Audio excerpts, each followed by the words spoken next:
Movement মানে হচ্ছে রাজনৈতিক যে নতুন দল গঠন হচ্ছে, কিছু কিছু যারা কিংস পার্টি, আমি সবার নাম নিব কিনা, একটা হচ্ছে জুনায়েদ সাকি, ভিপি নূর, আরেকজনের নামটা আমি এখন নিব না, কারণ ওই ব্যাপারটা আমাকে ডাবল চেক আপ করতে হবে। ৮০ বছর বয়সে প্রধান উপদেষ্টা দায়িত্ব গ্রহণ করেছেন, তারপরেও উনি বুঝতে পারছেন না যে কি ধরনের ব্যক্তিদেরকে কোন মন্ত্রণালয়ের দায়িত্বে বসাতে হবে, বা বাংলাদেশের এহেন ভঙ্গুর এবং ভয়ঙ্কর অবস্থায়, যেখানে চারিদিকে বাংলাদেশকে নিয়ে ষড়যন্ত্র চলছে, স্বৈরাচারী শেখ হাসিনা এবং ভারতের রেখে যাওয়া সম্পূর্ণ অবকাঠামো সামরিক ও সিভিল প্রশাসন এবং অন্যান্য স্থানে রয়ে গেছে। হাসিনার ব্যঙ্গচিত্র ক্যালিগ্রাফি মুছে ফেলা হয়েছে, তারপর সেটা আবারও নতুনভাবে করা হলেও এনএসআই এর নির্দেশেই নাকি শিক্ষা প্রতিষ্ঠানের কর্তৃপক্ষ, বিশ্ববিদ্যালয় কর্তৃপক্ষ এটা মুছে দিয়েছে। তো বুঝতে পারতেছেন যে এনএসআই এবং গোয়েন্দা সংস্থা এখনও পর্যন্ত হাসিনার জন্যই তারা কাঁদতেছে। তো এনএসআই এর এই প্রধানকে নিয়ে গুরুত্বপূর্ণ আরও তথ্য দিয়েছেন একজন মেজর, পাশাপাশি এখনও যে হাসিনার নিয়ন্ত্রণাধীন সব কিছু রয়েছে সেই বিষয় নিয়ে গুরুত্বপূর্ণ তথ্য দিয়ে আলোচনা করেছেন আরেকজন মেজর। দুইটি আলোচনা খুবই গুরুত্বপূর্ণ। আলোচনাগুলো শুনলে বুঝতে পারবো যে সব কিছুর ভিতরে এখনও হাসিনার নিয়ন্ত্রণ কতটা রয়েছে। যে গ্রাফিতি ডিলিট মানে হোয়াইট ওয়াশ করে দেওয়া, এটার পিছনে যে কন্ট্রোভার্সিটা শুরু হয়েছে, কন্ট্রোভার্সি বলবো না, কারণ বিশ্ববিদ্যালয় কর্তৃপক্ষ মানে এখন যে স্টেটমেন্টটা দিয়েছেন যে একটা প্রেশারের কারণে ডিজিএফআই এর এনএসআই এর একজন অফিসারের নাম বলেছেন, এটা অ্যাকচুয়ালি কনভিন্স না, আমাদেরকে কনভিন্স করে এই সহজে দেশের মানুষকে কনভিন্স করা যাবে না যে উনি ভুলে একজনের নাম বলেছেন। এটা ক্লিয়ার যে এনএসআই এটার পিছনে। বাট আমি যে মেজর সারোয়ার ফরিদের এগেইনস্টে যে পোস্টটা দিয়েছি যে still they are control by Awami League, এটার পিছনে এইটা না। এর মেইন কারণ হচ্ছে আমার কাছে, এবং যারা প্রতিটা ডিস্ট্রিক্ট লেভেলে আপনারা জানেন এনএসআই একজন কর্মী থাকে, এবং দে আর কোঅর্ডিনেটিং সাম মুভমেন্ট মানে হচ্ছে রাজনৈতিক যে নতুন দল গঠন হচ্ছে, কিছু কিছু যারা কিংস পার্টি, আমি সবার নাম নিব কিনা, একটা হচ্ছে জুনায়েদ সাকি, ভিপি নূর, আরেকজনের নামটা আমি এখন নিব না, কারণ ওই ব্যাপারটা আমাকে ডাবল চেক আপ করতে হবে।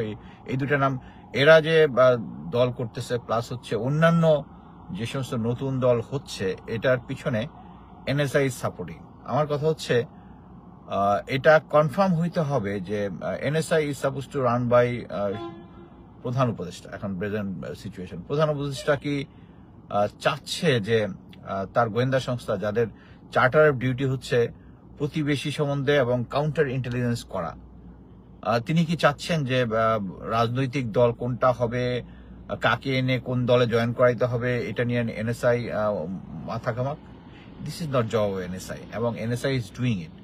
এখন জেনারেল ফরিদ যদি বলে যে আমি এটা করতেছি না, তাহলে আমি বলবো হচ্ছে যে তার বাহিনীর উপরে তার ফুল কন্ট্রোল নেই। যারা রাজনীতিতে জড়িয়ে আছেন তারা এটা বুঝতে পারবেন যে লোকাল যে এনএসআই এর প্রতিটা ডিস্ট্রিক্টে যারা আছে, আমি অ্যাটলিস্ট 2টা ডিস্ট্রিক্টের পুলিশ এবং যারা রাজনৈতিক কর্মী তাদের মাধ্যমে কনফার্ম করেছি জিনিসটা। আমার কথা হচ্ছে এনএসআই এর রাজনৈতিক, আমার কথা হচ্ছে একটা গণতান্ত্রিক দেশে রাজনৈতিক দলগুলো তারা তাদের কাজ করবে, তারা সংগঠিত হবে, তারা সংস্কার করবে, তারা ভোটে দাঁড়াবে, আমরা আমাদের পাওয়ারটা দেখাবো জনগণ হিসেবে, আমরা তখন দিব। জেনারেল ফরিদ একজন খুব ভালো মানুষ, এটা অ্যাকচুয়ালি সে কোনো কিছুর সাথে মানে সার্টিফিকেট দেওয়ার জন্য যথেষ্ট না। এর আগে একজন ডিজি ছিলেন, আমি এর নাম বলতে চাচ্ছি না এখন আর, আমাকে ফোন করলো সে, প্লাস আমিও কথা বলছি, আমার ফ্যামিলির সাথে তার ফ্যামিলির আন্ডারস্ট্যান্ডিং আছে। বলছে স্যার আমি তো জাস্ট শেখ হাসিনার এই যে ঘটনাগুলো হচ্ছে আমি খবর দিতাম এবং রুটিন রিপোর্ট দিতাম। আমি বললাম ভাই, যখন তুমি দেখতেছো রাস্তা হেলিকপ্টার থেকে গুলি করে সিভিলিয়ানদেরকে মারতেছে, পুলিশ কিভাবে করতেছে, আর্মির ড্রোন গুলা মুভমেন্ট কন্ট্রোল করতেছে, একটা সিচুয়েশন হচ্ছে, এটা তোমার সব জানার কথা। যদি তোমার জানা থাকে তুমি যদি বলো যে শুধু শেখ হাসিনাকে report is not surprise as a major general, একটা গোয়েন্দা সংস্থার প্রধান হয়ে তোমার কাজ ছিল হচ্ছে, এটা যদি মেজর এবং লেফটেন্যান্ট কর্নেল বলতো আদেশ দিছে, আদেশ অনুযায়ী কাজ করছি, স্টিল আমি অ্যাকসেপ্ট করতাম না, বাট মন্দের ভালো অ্যাকসেপ্ট করবো যে there is a difference between good order and bad order. তুমি তখন ওই জিনিসটা করছো, বাট আমি ওই অফিসারের সাথে আমার এক্সট্রিম ভালো খাতির, এখনো আমি বলবো খাতির আছে মানে, বাট আমি ওটাতে তাকে করি নাই যে I didn't support his role during that time, because সে একজন গোয়েন্দা সংস্থার প্রধান হিসেবে সে করতে পারে না। এখন আমার সাথে তার ভালো খাতির, অতএব আমি তাকে সাপোর্ট করে যাব, আমি ভাই এই টাইপ না। আমার সাথে ভালো খাতির দেখে আমাকে তার রং ডুইংটা বা তার একটা ব্যাকগ্রাউন্ড আমাকে জানতে, আপনি না জেনে প্লিজ জানুন যে তার এনএসআই যে সংগঠনটা আছে, আমরা সবাই জানি যে এখানে ছাত্রলীগের লোকজন জয়েন করছে, করছে। আমি আরেকটা লাইভে বলেছিলাম যে এর আগে যে লেফটেন্যান্ট জেনারেল ফয়েজ স্যার, উনি ডিজিএফআইতে ছিল, ওখানে উনি যখন ছিল ওনার সাথে কিন্তু আমার ফ্যামিলি লেভেলে ভালো আন্ডারস্ট্যান্ডিং ছিল, বলবো আছে বলবো না, ছিল। কিন্তু উনি যখন ডিজিএফআই থেকে যেদিন করে প্রমোশন পেয়ে আরেক জায়গায় গেলেন, তখন একটা তার ফ্রেন্ডদের মধ্যে একটা জায়গায় একটা স্পিচ দিয়েছে, বলছে যে ডিজিএফআই সব জায়গায় ভারত এমন ভাবে চেপে আছে, আমি ইচ্ছা করলেই পারিনি চেঞ্জ করতে। ইট ইজ টোটালি রং। ইচ্ছা করে উনি কেন পারেননি? কারণ হচ্ছে কি, উনাকে সিনিয়র যেহেতু, উনি জানে যে উনি যদি ওইটা করতেন তাহলে আর লেফটেন্যান্ট জেনারেলটা হতেন না, এবং এটাকে জেনারেল ওয়াকার উনাকে ওখানে প্লেস করেছেন। তারপরে আপনারা জেনে অবাক হবেন, আমি এটা আগেও কয়েকবার বলেছি, গুম খুন কমিশন থেকে কনফার্মেশন নিতে পারেন, সেটা হচ্ছে ওখানে আয়নাঘর যে ছিল এটা সম্বন্ধে অনেকে স্টেটমেন্ট দিয়ে দিছে, কিন্তু আয়নাঘরের যত ডকুমেন্ট আছে, ওখানে যে লোকজনকে খাবার খাওয়াইতো, কারা কারা ডিউটিতে ছিল, যে ডাক্তার এসে চেক করতো, আর এদের যে আছে ডকুমেন্টেশন, সব আইদার পোড়ায় ফেলছে নাহলে সরাই ফেলছে। এবং উনি হয়তো এটা বুঝেও নাই যে গুম খুনের ডকুমেন্ট যদি টেম্পারিং করে এটা শাস্তিযোগ্য দেশের আইন অনুযায়ী। এত সিনিয়রের কথা শুনেই তা আমি বলতে চাচ্ছি, Faiz sir is also good man. এর আগের যে ছিল সেও একজন good man, but good man under pressure, how much he can work, that matters. Under pressure, এখন তার চার্টার অফ ডিউটির বাইরে যদি কাজ করে, সে যদি ছাত্রলীগের পান্ডাগুলাকে কন্ট্রোল করতে না পারে, এখন অনেকেই বলতেছেন না অ্যাকচুয়ালি এনএসআই ফোন করে নাই। This is wrong. আপনাকে বুঝতে হবে যে হয়তো I am the man very difficult to control. আমাকে বিভিন্ন লোকজন কন্ট্রোল করার চেষ্টা করছে, ইভেন আমাকে অফার দিচ্ছে আমাকে বেতন দিয়ে আমি ফুল টাইম শুধু করবো। তাহলে তো স্যার আপনার কথা মতো আমাকে চলতে হবে। I don't do that. আমি ফ্রিল্যান্সিং করি না, ইটস মাই পার্ট টাইম। আমি দেশের জন্য যেটা করি এটা আমার স্পেয়ার টাইম থেকে করি। সো এখানে কেউ যদি বলে যে উনি ভালো মানুষ, হ্যাঁ, for is a good man, I personally know him, but কথা হচ্ছে আন্ডার প্রেশার তারা কি কাজ করতে পারতেছে? আমরা অনেককেই দেখতেছি যে আন্ডার প্রেশার তারা কাজ করতে পারতেছে না। তারা এই সরকারের প্রেশারটা নিতে হচ্ছে, ওয়াকার স্যার নিজেই পারতেছে না। ওয়াকার স্যার, আমি ওয়াকার স্যার সম্বন্ধে মনে হয় প্রথমে উনি হওয়ার আগে আমি বলেছি যে করো স্যারের শোতে, এই যে গুড ম্যান, এই সেই ব্লা ব্লা, বাট উনি তো প্রেশারটা রাখতে পারতেছেন না।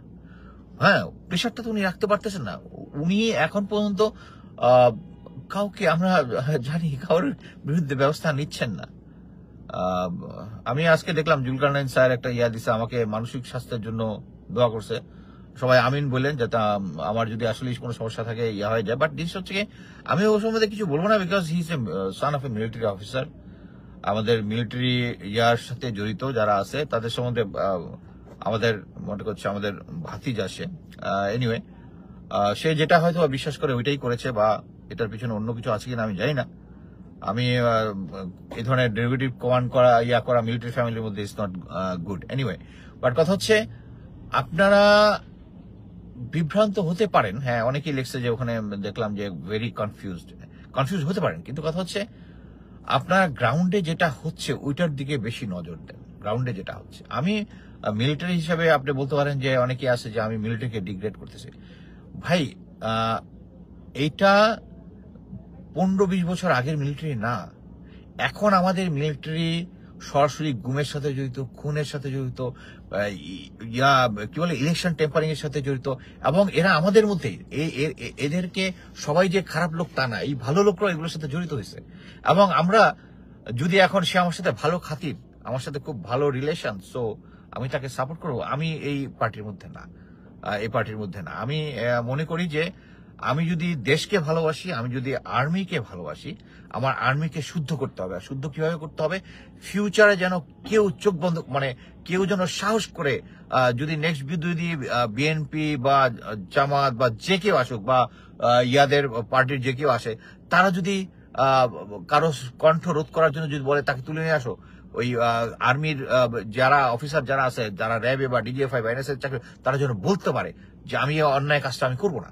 কিভাবে এটা এনশিওর করার জন্য আমাকে প্রত্যেকের পানিশমেন্ট এনশিওর করতে হবে, তাদেরকে পানিশমেন্ট এনশিওর করতে হবে, আর কোনো কিছু না। সো আমি বিশ্বাস করি যে এনএসআই ডিজি আমাকে কয়েকজন ফোন করেছিল, আমিও ফোন করেছিলাম যে ভাই তুমি যে কমেন্টটা লিখছো, are you aware of it? তুমি যে এইগুলো জানো, বলে যে কোনো কিছু জানো, please talk to your friend, talk to your senior or junior and ask him যে এই জিনিসটা হয়েছে কিনা, দেন you just counter my argument.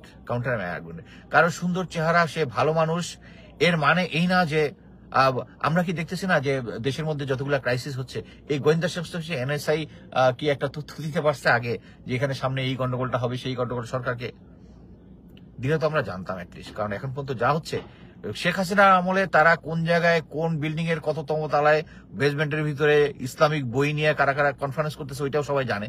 But এখন আগুন লেগে যাচ্ছে দুইটা ভিন্ন ভিন্ন জায়গায়।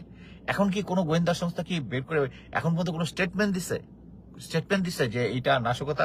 উল্টা এক জেসিও যে সেখানে ছিল নেভির, সে যখন এটা নাশকতা মানে উদ্দেশ্য প্রণোদিত বলছে, তার নিয়ে আইএসপিআর একটা স্টেটমেন্ট দিচ্ছে, তার ব্যক্তিগত ইয়া। আবার তারা বলতেছে এটা শর্ট সার্কিট একসাথে দুই জায়গায়। So this is a double standard. এখন ওই ফরিদ ওখানে বসে থেকে যদি এগুলা কাউন্টার না করে, আর আপনি উনি যেহেতু ভালো মানুষ উই আই অ্যাগ্রি, অতএব সে আমি counter programme is not that. আপনাকে তাকে কাজ দিয়ে বুঝাইতে হবে যে he is not part of it. এই যে তার ভিতরে যে আইদার যেখানে আছেন, আসসালামু আলাইকুম। ডক্টর মোহাম্মদ ইউনূস সারা দুনিয়া ঘুরে বিশ্বের বড় বড় মঞ্চে ভাষণ দিয়ে বিশ্বের অনেক বড় বড় নেতার সাথে গভীর সম্পর্ক রেখে নোবেল পুরস্কার পেয়ে এবং আন্তর্জাতিক সমর্থন পেয়ে 84 বছর বয়সে প্রধান উপদেষ্টা দায়িত্ব গ্রহণ করেছেন। তারপরেও উনি বুঝতে পারছেন না যে কী ধরনের ব্যক্তিদেরকে কোন মন্ত্রণালয়ের দায়িত্বে বসাতে হবে, বা বাংলাদেশের এহেন ভঙ্গুর এবং ভয়ঙ্কর অবস্থায়, যেখানে চারিদিকে বাংলাদেশকে নিয়ে ষড়যন্ত্র চলছে, স্বৈরাচারী শেখ হাসিনা এবং ভারতের রেখে যাওয়া সম্পূর্ণ অবকাঠামো সামরিক ও সিভিল প্রশাসন এবং অন্যান্য স্থানে রয়ে গেছে, এরকম একটা খারাপ অবস্থায় কী ধরনের জ্ঞান সম্পন্ন এবং অভিজ্ঞতা সম্পন্ন উপদেষ্টা নিয়োগ করতে হবে, সেই জ্ঞান ও ধারণাও ওনার নেই। অথচ মাত্র 41 বছর বয়সে শহীদ প্রেসিডেন্ট জিয়াউর রহমান প্রেসিডেন্টের দায়িত্ব গ্রহণ করার পরে সমগ্র বাংলাদেশ থেকে বিভিন্ন বিষয়ে সর্বশ্রেষ্ঠ ব্যক্তিকে খুঁজে খুঁজে বের করে এনে অনুরোধ করে তাদেরকে মন্ত্রিত্ব দিয়েছেন দেশের স্বার্থে এবং জনগণের স্বার্থে। কিন্তু প্রফেসর মোহাম্মদ ইউনূসের দুর্বলতার কারণে আজকে দেশের এই করুণ অবস্থা। আর তার কুফল কি হচ্ছে? একটার পর একটা ঘটনা ঘটেই চলেছে। আসিফ নাহিদ বিপ্লবী দায়িত্ব পালন না করে বসে গেছে 3টা 4টা 5টা মন্ত্রণালয় নিয়ে, এবং তাদের মন্ত্রণালয়কেই আজকে ভারত এবং বাংলাদেশের ভিতরে রেখে যাওয়া হাসিনা ও ভারতের যারা দালাল, তারা মিলে মন্ত্রণালয় জ্বালিয়ে দিয়েছে সমস্ত নথিপত্র।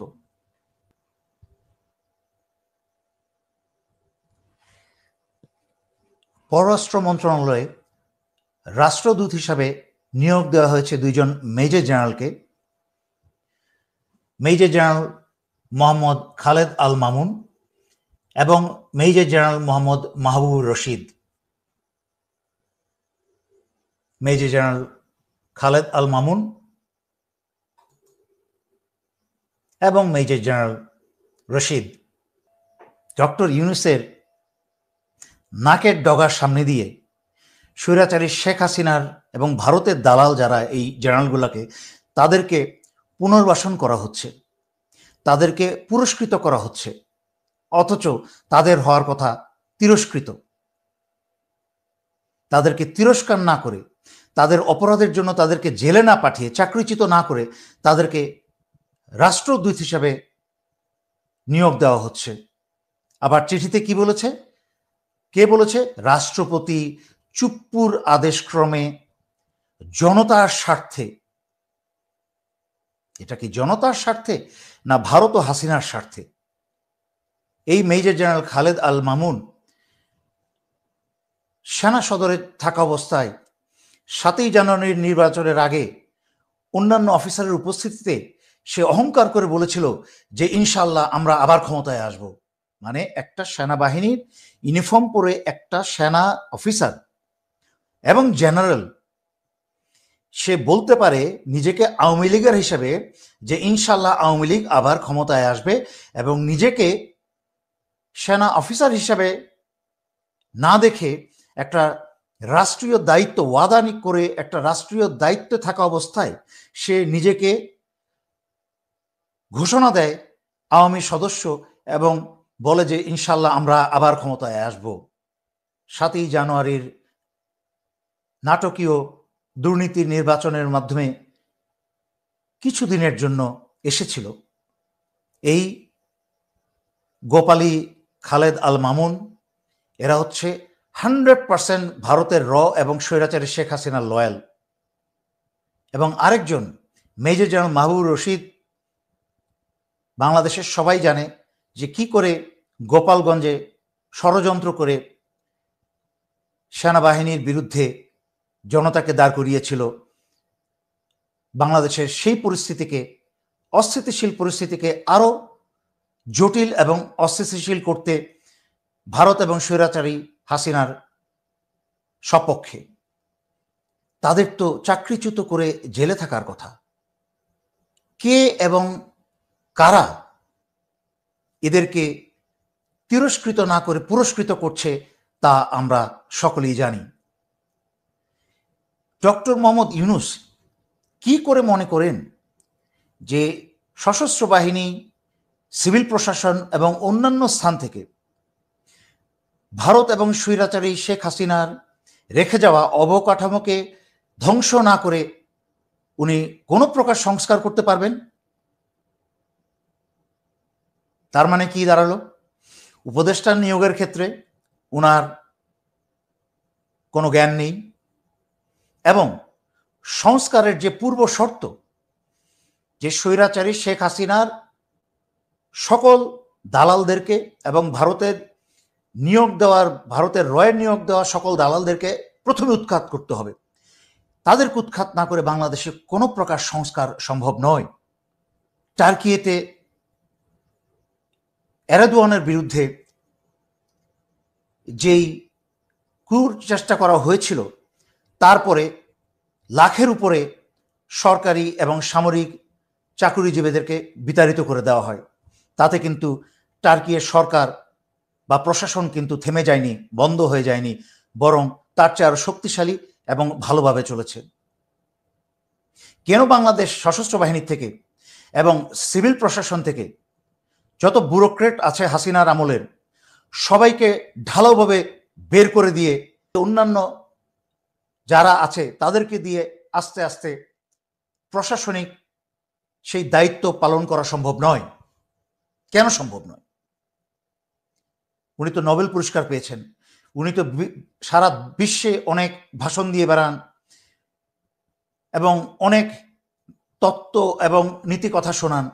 তাহলে বাংলাদেশের এই কঠিন সময়ে যখন বিশ্বাস করে উনার উপর দায়িত্ব অর্পণ করা হলো, উনি কেন ব্যর্থ হচ্ছেন? উনার ব্যর্থতার কারণে কিন্তু বাংলাদেশ আরো ভয়ঙ্কর বিপদে পড়ছে এবং ভারতীয় ষড়যন্ত্র আরো গভীর থেকে গভীর হচ্ছে। বাংলাদেশে যেসব সংস্কারের কথা বলছেন, যেভাবে হাসিনা উন্নয়নের কথা বলতো, এখন সেইভাবে আপনারা সংস্কারের গল্প শুনিয়ে যাচ্ছেন। কিন্তু কার্যত কোনো সংস্কার হচ্ছে না এবং কোনো সংস্কার করা সম্ভব না, কারণ ডক্টর মোহাম্মদ ইউনূসের প্রধান উপদেষ্টা হিসাবে কোনো ক্ষমতাই নেই। সকল ক্ষমতা চুপ্পু এবং সেনানিবাসের ভিতরে। ডক্টর মোহাম্মদ ইউনূসের হাতে শূন্য ক্ষমতা। কোনো একটা পদ বদলের বা সেনা একটা মেজর জেনারেল একটা পোস্টিং করার ক্ষমতাও ডক্টর মোহাম্মদ ইউনূসের নাই। উনি কিসের সংস্কার করবেন? সুতরাং আগে স্বৈরাচারী শেখ হাসিনার জেনারেলদেরকে শুধু নামের তালিকা প্রকাশ করলেই হবে না, পাসপোর্ট বাতিল করলেই হবে না, এইসব বুলশিট বন্ধ করে এদেরকে গ্রেফতার করা হোক। এখনো পর্যন্ত সেনানিবাসের ভিতরে সেই ডিজিএফআই এর সবচেয়ে বড় খুনিদের মাঝখানে একজন, আয়নাঘরের একজন বড় কারিগরের মাঝখানে একজন লেফটেন্যান্ট জেনারেল আকবর, তাকে সেনানিবাসে আরো 1 বছর এক্সটেনশন দেওয়া হয়েছে সেনানিবাসে থাকার জন্য, এবং সেই সুযোগ নিয়ে একটার পর একটা মিটিং করে চলেছে এবং বাংলাদেশের বিরুদ্ধে, বাংলাদেশের স্বাধীনতার বিরুদ্ধে ষড়যন্ত্র করে চলেছে। এতবার করে উল্লেখ করেছি এই কথাটা, তারপরেও ডক্টর মোহাম্মদ ইউনূসের কোনো হেডমকি দেখাতে পেরেছেন লেফটেন্যান্ট জেনারেল আকবরকে গ্রেফতার করে দেখিয়ে? কেন পারেন নাই?